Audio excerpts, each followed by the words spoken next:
Here's the entire secret of how AI chatbots work in one sentence. They predict the next word. That's it. And the fact that next word prediction, done at unimaginable scale, produces something that can draft your emails, explain your lease, and argue about philosophy is one of the strangest discoveries in the history of technology. This is AI for Normal People, a series for smart adults who don't work in tech and don't want to. Today, the finale of our opening trilogy, what is actually happening when you type into that box? No math, no jargon, one big idea.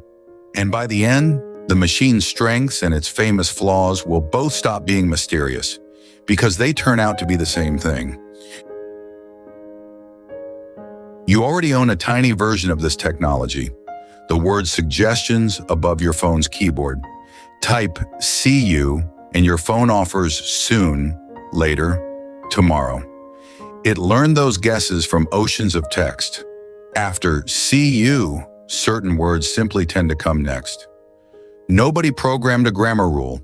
The phone just counted patterns. Now run the thought experiment that created the modern AI industry. What happens if you make that autocomplete absurdly better? Not trained on messages, but on a huge slice of everything humans have written. Books, articles, websites, conversations. Not tracking 2 words back, but thousands. Remembering everything earlier in the page. Not guessing the next word from habit, but from everything it absorbed about how language and the world described by language fits together. At small scale, you get "see you soon." At full scale, something surprising emerges. Predicting the next word well starts to require something that looks a lot like knowledge. To continue the sentence, "The capital of France is," you need geography. To continue a joke, you need timing. To continue an argument, you need the argument's logic. That's the whole trick. And it's the only trick. Everything a chatbot does is that phone keyboard, scaled past the point where quantity becomes something that feels like quality. So how does a machine absorb the internet? Through a guessing game played at a scale that breaks intuition. Training works like this. Show the system a fragment of real text with the next word hidden. It guesses. Reveal the answer. If it guessed wrong, nudge its internal settings a tiny amount toward what would have produced the right answer. Now repeat. Not thousands of times, not millions, but on the order of trillions, across more text than any human could read in 1,000 lifetimes. This is why building these systems costs billions and runs on warehouses of specialized computers. A story we told in the $640 billion video. The expensive part isn't answering you. It's the years of guessing games that came first. Here's the crucial part, the one that explains everything later in this episode. Nothing was memorized like a filing cabinet. The system doesn't contain the books it read. What it contains is millions of tiny adjusted dials, statistical patterns squeezed out of all that text. Which words follow which? How ideas connect. How an apology sounds different from a threat. Think of it less like a library and more like an extremely well-read person's intuition. Shaped by everything they've read, able to quote almost none of it exactly.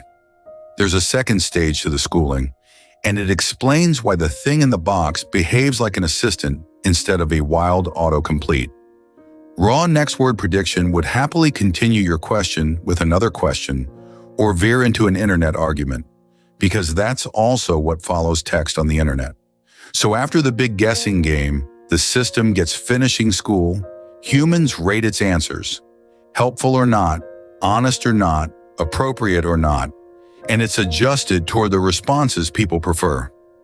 That polishing is why it answers instead of rambling, why it's relentlessly polite and, worth knowing, part of why it can sound so agreeable even when it should push back. The helpfulness is trained, the same way the language was. One honest wrinkle before we move on.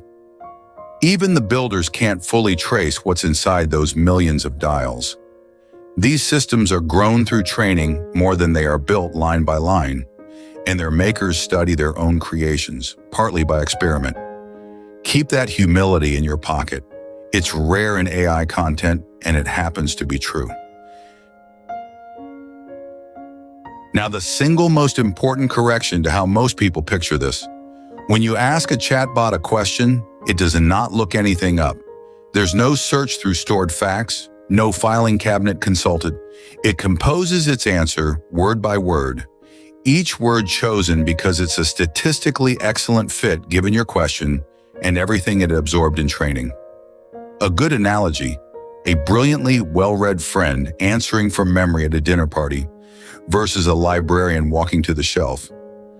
Your friend is fast, fluent, usually right, and occasionally reconstructs something that sounds exactly right but isn't.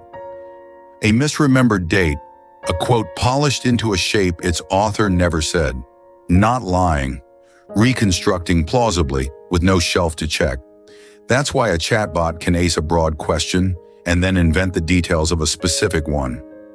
Broad questions sit on top of massive, redundant patterns. The pull of Paris after capital of France is overwhelming. But a narrow question, a specific court case, a small-town restaurant, what you said last Tuesday, sits on thin or non-existent pattern, and the machine does the only thing it ever does, produce the most plausible next words anyway. Plausible is its entire job description. True is a frequent, fortunate side effect. Which brings us to the famous flaw. AI hallucinations, this field's word for confidently stated falsehoods, are treated in headlines as a bug, some embarrassing defect awaiting a patch. You now know enough to see the truth. Hallucination is the system working exactly as designed in a situation where design and truth part ways. The machine was built to continue text plausibly. When it knows the answer, meaning the true continuation is also the statistically screaming one. Plausible and true coincide, which is most of the time. When it doesn't know, there is no gap where a person would say, I'm not sure. There is just the next most plausible word, delivered in the same confident cadence, because confident cadence is how the text it learned from was written. Fluency is its native accent, not a signal of accuracy. This is why episode 1 of this series gave you the index card rule. Verify any specific fact you'd act on, and why that rule isn't paranoia, but simple mechanical sympathy, like not trusting a rear-view mirror to show your blind spot. The mirror isn't broken, it's a mirror. Newer systems reduce this. Some now check the web before answering. Some are trained to admit uncertainty, and the tendency still lives in the foundations.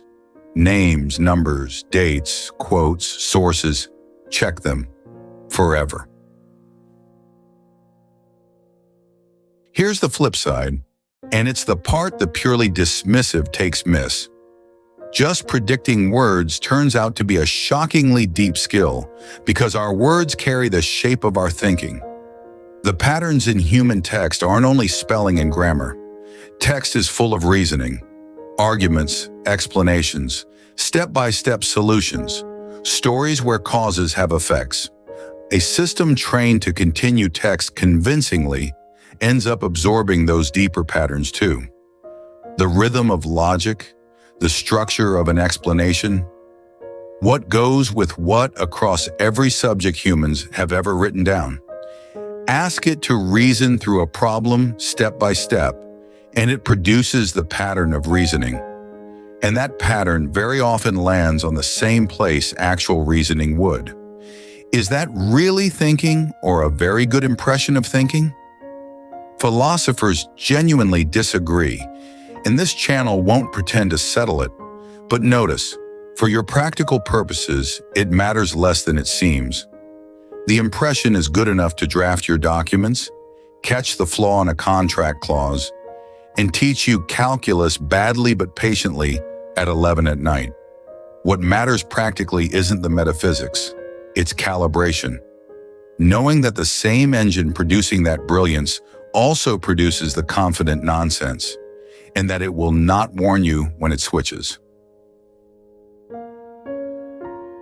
A small confession from inside the machine that makes the whole picture click. These systems don't even read in letters. To handle text efficiently, they chop it into chunks. A common word might be one chunk, a rare word several. It's a bit like reading music as chords instead of individual notes. Faster, fluent, and it means the system literally doesn't see the letters inside words the way you do. That's why an AI that debates philosophy can stumble counting the letters in a word, or fumble a rhyme or an anagram. You're asking about notes and it reads in chords. File this under the general lesson of the whole episode. Its failures aren't random glitches. They trace straight back to how the thing is built. Weird strengths, weird weaknesses, same source. Let's fold it all into one picture you can carry out of here. The model this whole trilogy has been building toward. An AI chatbot is a brilliant, endlessly patient, staggeringly well-read improviser with no fact-checker inside. It has read more than any human ever will and remembers it only as intuition. It answers by composing, not consulting. Its confidence is a writing style, not a promise. It never gets tired, never judges the question, never charges by the hour, and never actually knows when it's wrong. Every practical rule this series has given you falls out of that one picture. Great for drafts, explanations, brainstorming, and translating confusing things into plain English. That's improvisation on rich pattern. Risky for specific facts you'd act on. That's improvisation on thin pattern, delivered in the same confident voice. You provide the context because it knows nothing about you it wasn't told. And you stay the editor because you're the only one in the conversation who can be accountable. Hands on the tool, eyebrow raised. Now you know exactly why. So, how does AI actually work? It predicts the next word.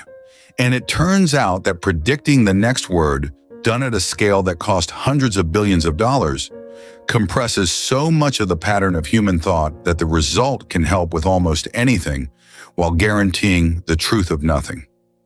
Autocomplete that went to every university on Earth and came back eloquent, tireless, and incapable of saying "I don't know" as reliably as you'd like. That's not magic, and it's not a con. It's a genuinely new kind of tool, and you now understand it better than most of the people confidently posting about it. That closes our opening trilogy. You don't need to understand AI to use it. You know what it means for your work. And now you know what's actually in the box. Where the series goes next is on you as much as us. The questions normal people actually have are the entire assignment sheet. You don't have to keep up with AI. You just have to know what it's good for. That's what this series is for. See you in the next one.